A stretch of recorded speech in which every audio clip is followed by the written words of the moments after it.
Morning guys, Peter here.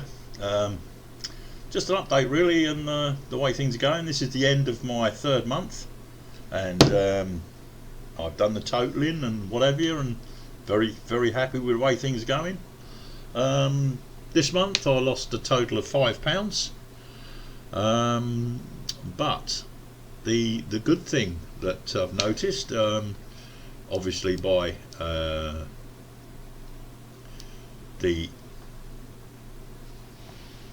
the measurement side of things, my chest was started off at 46. It still remains at 46. The belly measurement was 49 inches. Now it's 46. So that's gone down 2 inches. My waist was at 46. It's now at 44. So that's a reduction of 2 inches. So I'm very pleased. And my thighs were 24 inches. And now they're 23, so they've gone down an inch as well. So yes, the measurements are coming down big time, so that's good. That's what I'm aiming for, is the size reduction. As a, that's what we do, we diet for. That's what we compels us to lose the weight, but it's not just the weight. Like I say, it's the size of you, and basically I'm shrinking, and that's all I care about, and that's what's motivating me to carry on. But just to give you the total losses from the time I started Omad, it's now today at £30 loss, a total loss of 10 inches on my chest, 9 inches off my belly, 6 inches off my waist, and 3 inches off my thighs. So you can see that's a good loss over 3 months. I don't know how you compare that, but I've noticed when I've been watching YouTubes, they are sort of geared to what you look at. So if I'm looking at Omad results and this, that and the other, and different, I tend to get a lot of these diet plans come in, and Noom being one of them, or Noon, or whatever it's called, and they're all bleating on about, oh yeah, I've been on Noon for 6 months and I've lost 20 pounds. That's brilliant. I'm fantastic, and I'm sitting there thinking, well, you're not really losing a lot of weight, really, because in that sort of time I would have been looking at a lot more than, at 6 months, just 20 pounds. Yeah, I would have been a little bit, obviously they're fat, they like it, fine, that's great, but that would not be for me. I'm looking for size reduction, like I said, not weight reduction. I'm not really bothered about weight. After all, that's just a measurement. But it's the tape measure I'm looking at, and that's basically what everybody goes on a diet for. It's not to look at the weight of somebody, it's to look at the size. Excuse me. That's to look at the size of somebody. You can look at people and go, crikey, they're thin. But if they stood on a scale, you would say, wow, how can you be that thin at that weight? So people's frames are different, and scales can be so misleading.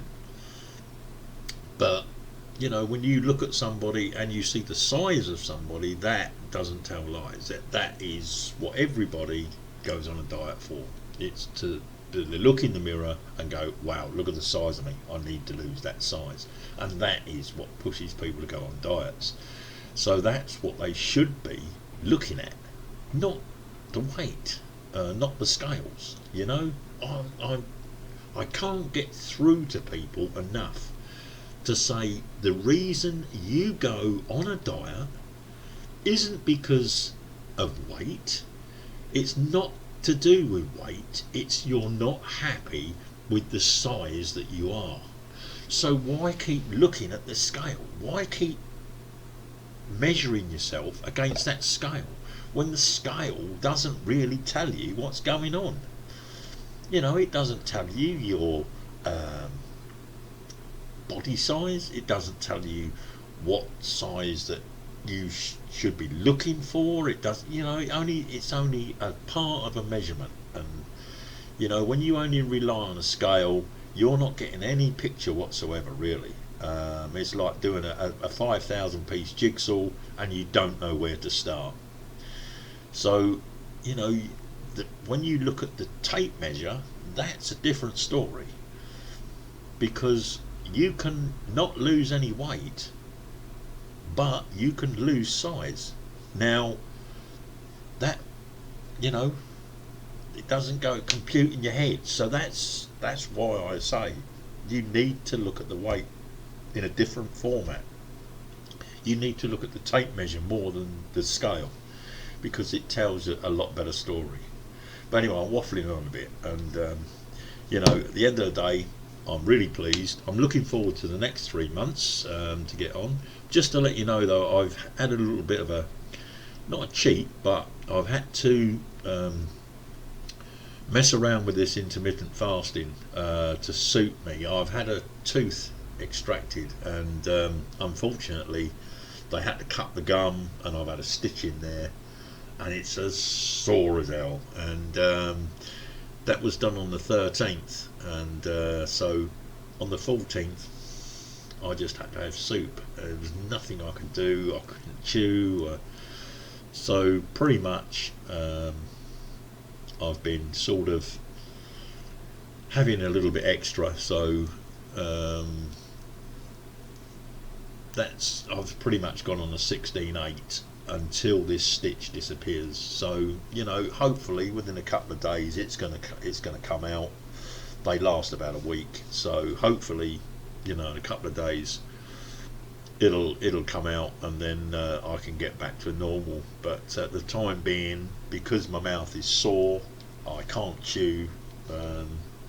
I've been having sort of soups and things like that, and I don't get enough, unfortunately, sustenance out of that. So I've been sort of eating bread with jam or whatever, you know, so it doesn't take a lot of chewing.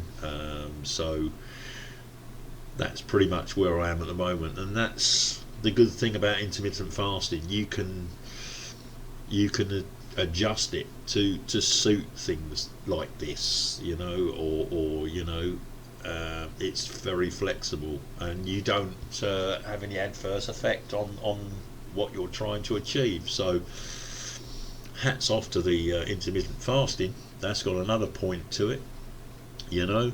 But I do want to go back on the OMAD. I need to go back on the OMAD, but I wanted to do OMAD for 6 months, and that's what I'm going to do. So as soon as this tooth sorts itself out, the stitch disappears, and I can start eating again, then I'll be back onto the 1 meal a day. So hopefully by the end of next week I'll be back on the full OMAD. But in the meantime, until that happens, I'm having to adjust it so, you know, I can cope with the intermittent fasting. I don't like doing any less than 16 hours fast. So you know, I can have 8 hours where I can get my you know, be sated on food wise. So, you know, until this disappears, and it's very annoying because it stings, and I've just learned that I can push the knot of the stitch from one side of my tooth gum to the other. So that's what I'm doing. It stings, but I do it every single time. It's beginning to cheese me off. But there you go. That's when you know it's there, that the tongue plays with it and it stings, but you just keep doing it. So yeah, be glad when it's gone. So yeah, that's pretty much where I am at the moment. So that's the end of the third month. Very pleased and looking forward to the next 3 months, and hopefully everything will be looking just as good as this first 3 months. So don't forget, subscribe to this channel if you haven't already done so, and don't forget that the notification bell, that will tell you when I'm updating my my story. and give us a like on this video, guys. Much appreciated. Don't forget, keep it going, it will work eventually. Heads up, keep going. Ta-da.